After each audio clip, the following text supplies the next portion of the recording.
Good morning, crime community. I'm here to read out about Edgar Allan Poe. Poe and the British magazine tradition, 1969. Magazine fiction as art. Poe's most independent and substantial account of the art of the magazine short story was that presented in his Hawthorne Reviews of 1842 and 1847. Having conceived with deliberate care a certain unique or single effect to be wrought out, he then invents such incidents. He then combines such events as may best aid him in establishing this preconceived effect. If this very initial sentence did not tend to the outbringing of this effect, then he failed in his first step. In the whole composition, there should be no word written of which the tendency, direct or indirect, is not to the one pre-established design. This was an autonomous theory entirely appropriate to his own practice. On other occasions, however, he relied on the conventional sanctions to boost the factus of his fiction. One such strategy of Wiesenstein was that whereby magazine fiction could be seen as involving learning and transmitting knowledge. Another, to which Poe's attitude was more ambivalent, involved attaching to fiction the higher prestige of poetry. Bulwer claimed romance, through its form, be in the prose, does in substance belong to poetry, obey the same conditions and necessitate the same indulgence. De Quincey justified the kind of vague imitation of German romance which he approved in Harriet Lee's The German's Tale, and wrote himself by likening it to Shakespearean tragedy. The early Blackwoods also provides examples of this poetic strategy. Of the tales he printed first in the early issues of Blackwoods, Wilson claimed that he had wished to speak of humble life and the elementary feelings of the human soul in isolation under the light of the veil of the poetry. What, in fact, he and other Blackwood writers did was to produce a single prose version of Lucy Gray, Manfred, and the Ancient Mariner, with a very verisimilitude detail added. For this mode, critical articles and reviews in the magazine provided a theoretical rationale. I have said already that I am a young poet, yet I am still doubtful whether to write in verse or prose, said one Blackwoods writer. The writer of Waverley, single-handed, pours forth more good poetry in 1 year just now than ever Sir Walter Scott did in 2 years when he was writing verses, and a reviewer of Wilson's tales when they were republished as a book. This strategy for the defense of fiction, and particularly for fiction in the German mode, was widely employed, but the Poe was in some extent inhibited by using it as his habitual rigid distinction between poetry, metrical and medium of feeling, and prose, non-metrical, and the medium of truth. In his article to Mrs. Frances S. Osgood in the Godet series, The Literati of New York, which he said has been hastily written, wrote that her prose is mere poetry in disguise. Of pure prose, of prose proper, she has perhaps never written a line in her life. She used the paragraph to which these words come twice more, and in 1849 review in the book version of the Literati, but in both subsequent reprintings of the first sentence was never exercised, obviously because it clashed with the theory. Nevertheless, something analogous to the concept of a Poe's poetry, which made modern critics rely on to describe his tales, was nearly what he wanted. As in 1843 Hawthorne reviewed, he wrote that was his only in the class of rhyme poems and was the highest order of the true poetry existed, but that the class of composition, which next to such a poem as we have suggested should best fulfill the demands of high genius, was the prose tale. And in the rationale of the German allegorical romance, he in fact comes close to a satisfactory theoretical justification for short stories, The Ligeia and The Fall of Houses Husher. As feelings that romance as such is suspected is apparent in 1836 when he describes the German art novels as books which, in guise of romance, labor in the soul of reasoning men into arbitration and only study the beautiful by the time the bizarre fiction, partly allegorical and partly metaphysical. The economic basis. As we struck with the American Magazine article, as with absolute novelty, how frequently the foreign articles so affect us. We are so circumstances as to be unable to pay for elaborate compositions, and after all, the true invention of elaborate, this is no greater mistake than the supposition that its true originality is a mere matter of impulse or inspiration. To originate is carefully, patiently, and understandably to combine. The few American magazines who ever think of this elaboration at all cannot afford to carry it into practices for the paltry prices offered them by their other periodical publishers. Okay, we're going to leave this, and I'm going to try to read a little bit about Poe's book and see if we can get through part of it. I'll probably have to take a couple of days to read this thing, but it's just like one of the beginning prose of chapters of Poe's book,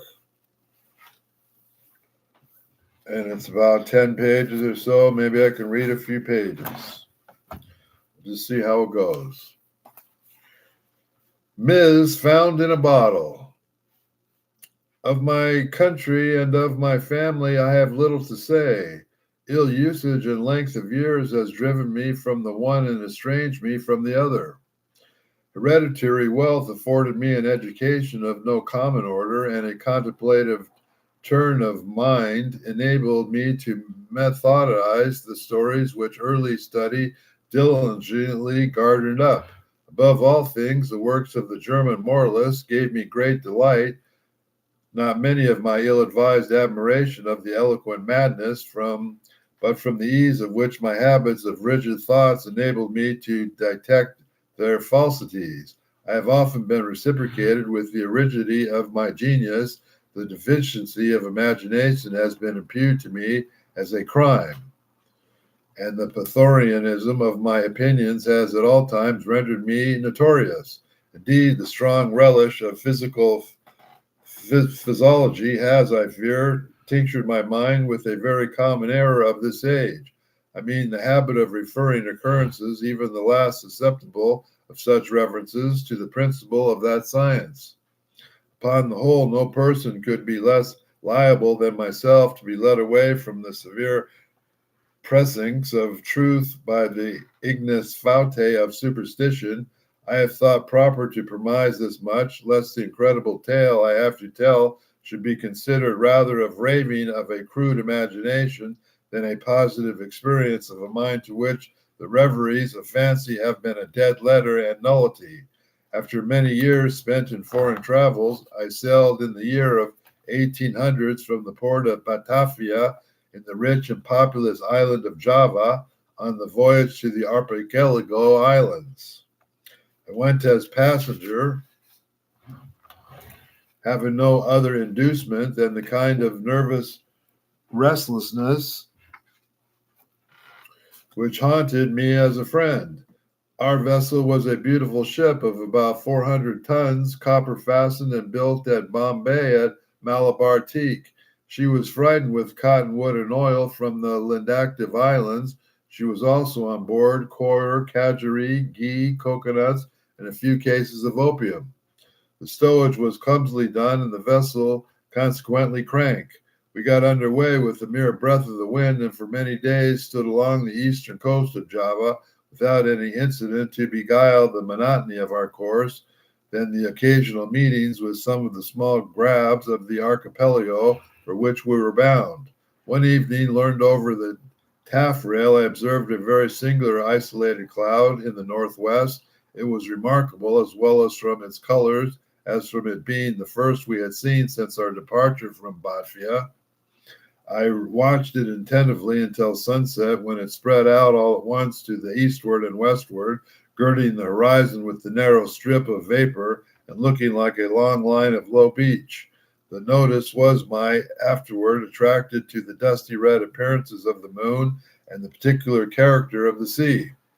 The latter was undergoing a rapid change, and the water seemed most more than usually transparent. Although I could distinctly see the bottom, yet having the lead, I found the ship in 15 fathoms. The air now became intolerably hot and was loaded with spiral exhalations similar to those arising from a heated iron. As night came and every breath of wind died away, the more entire calm it is impossible to conceive. The flame of a candle burned into the poop without the least perceptible motion, and a long hair held between the finger and the thumb hung without the possibility of detecting the vibration. However, as the captain said, he could not perceive no indication of danger, and we were drifting in bodily to shore. He assured the sails to be furled, and the anchor let go. No watch was set, and the crew, consisting principally of Malays, stretched themselves deliberately upon the deck. I went below, not without a full presentiment of evil. Indeed, every appearance wanted me to apprehending a simoon. I told the captain of my fears, but he paid no attention to what I said and left me without deigning to give a reply. My uneasiness, however, prevented me from sleeping, and about midnight I went upon deck. As I played my foot upon the upper step of the companion ladder, I was startled by a loud humming noise, like that associated with the rapid revolution of the mill wheel. And before I could ascertain its meaning, I found the ship quivering in its center. In the next instant, a wilderness of foam hurled us above upon our beam ends, and rushing over our force and aft, swept the entire decks from stem to stern. The extremely fury of the blast proved in a great measure the salvation of the ship. Although completely waterlogged, yet her masts had gone by the board. She rose after a minute heavily from the sea, and staggering a while beneath the immense pressure of the tempest, finally righted. By what miracle I escaped destruction, it is impossible to say. Stunned by the shock of the water, I found myself upon recovery jammed between the stern post and the rudder. With great difficulty, I regained my feet and looked dazedly around. Was that struck with the idea of our being among breakers so terrific beyond the wildest imagination was the whirlpool of mountainous and forming ocean within which we were engulfed. After a while, I heard the voice of an old Swede who had shipped with us at the moment of leaving port. I hallooed to him with all my strength. Presently, he came reeling aft. He soon discovered that we were the sole survivors of the accident. On the deck, with the exception of ourselves, we have been swept overboard. The captain and the mates have been perished while they slept, for their cabins were deluged with water.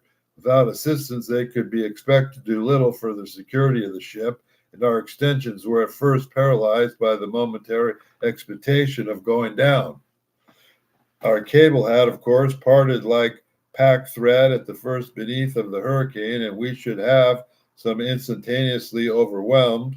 We scudded with frightful velocity before the sea, and the water made clear breaches over us.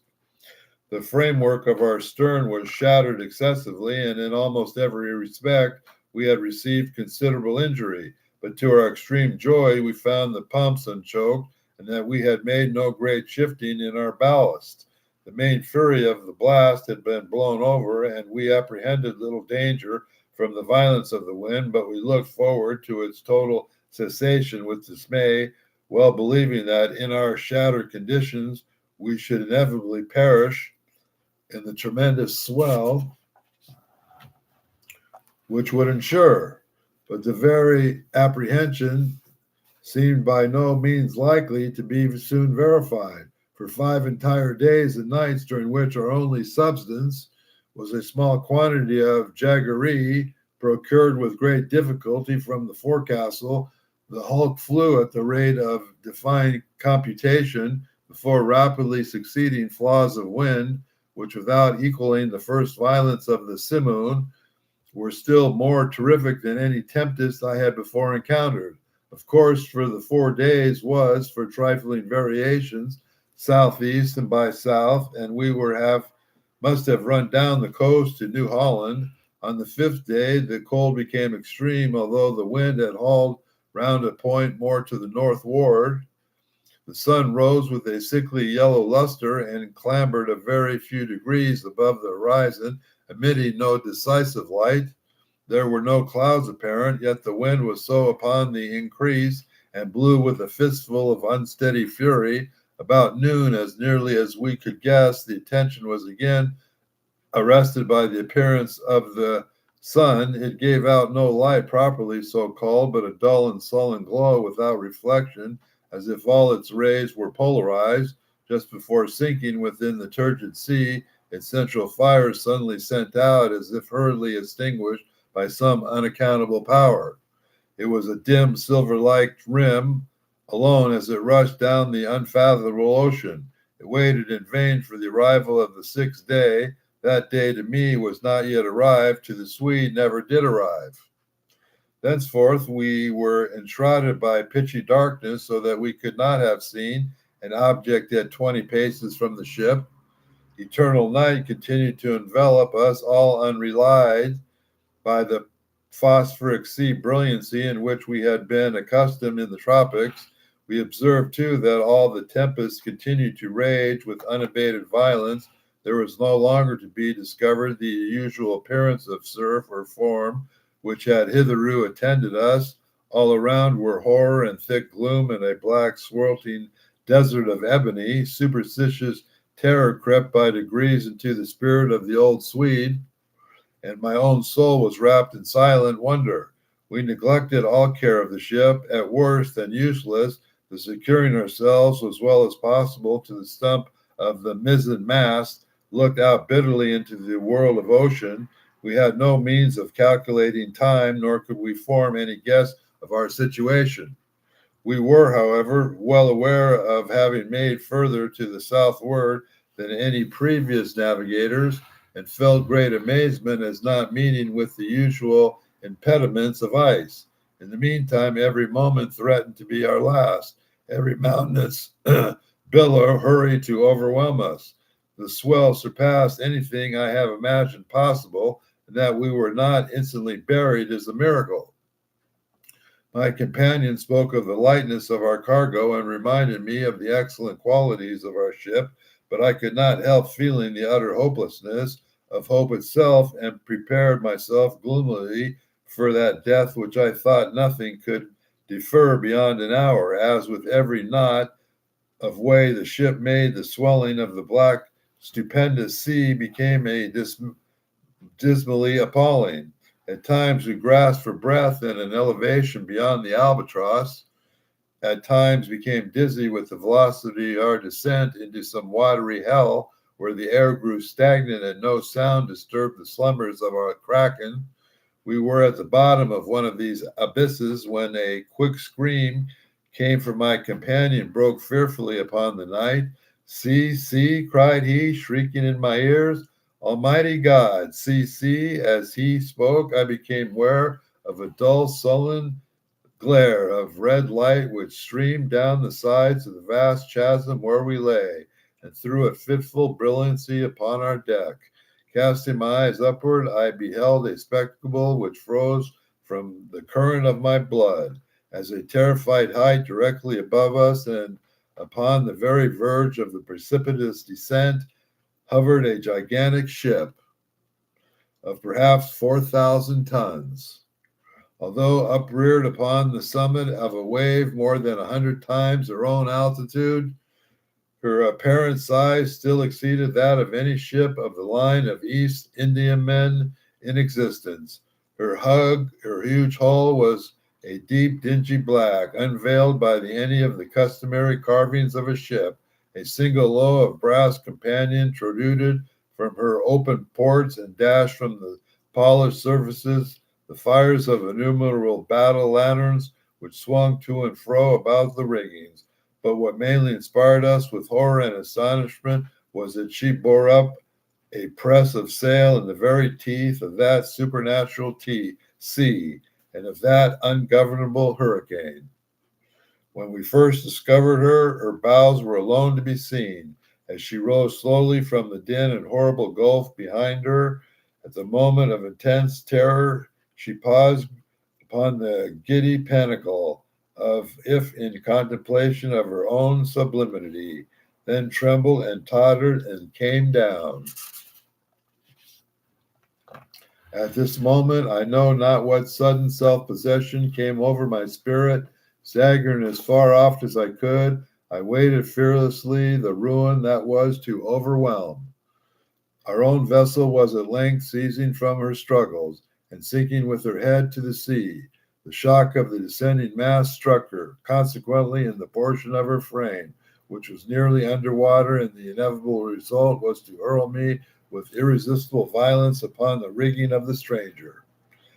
As I fell, the ship hove in strays and went about, and to confusion ensuing, I attributed my escape from the notice of the crew. With very difficulty, I made my way unperceived to the main hatchway, which was partially open, and soon found an opportunity for screening myself to the hold. Why I did so, I can hardly tell. An indefinite sense of awe, which at first sight of the navigators of the ship had taken hold of my mind, was perhaps the principle of my concealment. I was unwilling to trust myself with a race of people who had offered to the cursory glance I had taken so many points of vague novelty, doubt, and apprehension. I therefore thought proper to contrive a hiding place on the hold. This I did by removing a small portion of the shifting boards to such a manner as to afford me a convenient retreat between the huge timbers of the ship. I had scarcely completed my work when a footstep on the hold forced me to make use of it. The man bypassed by my place of concealment was a feeble and unsteady gait. I could not see his face, but he had an opportunity of observing his general appearance. This was about it as an evidence as great as infirmity. His knees tottered beneath a load of years, and his entire frame quivered under the burthen. He muttered to himself in a low, broken tone some words of the language which I could not understand, and groped in a corner among a pile of singular-looking instruments and decayed charts of navigation. His manner was a wild mixture of the peevishness of second childhood and a solemn dignity of a god. At length, when he went on the deck and I saw him no more. We're going to leave this for another day. We'll finish the title of this chapter. This is found in a bottle. We're going to show one page of a plate, a black and white plate. It says, "Incomprehensible men, wrapped up in meditations of a kind which I cannot divine. They pass by me unnoticed." That's when Poe was hidden in the ship, and all the women passed by him unnoticed.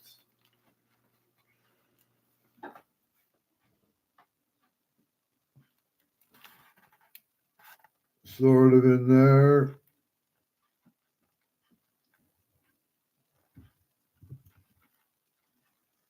I don't know if you can see it. I'll have to maybe take a picture of it and put it up on my post later in the day.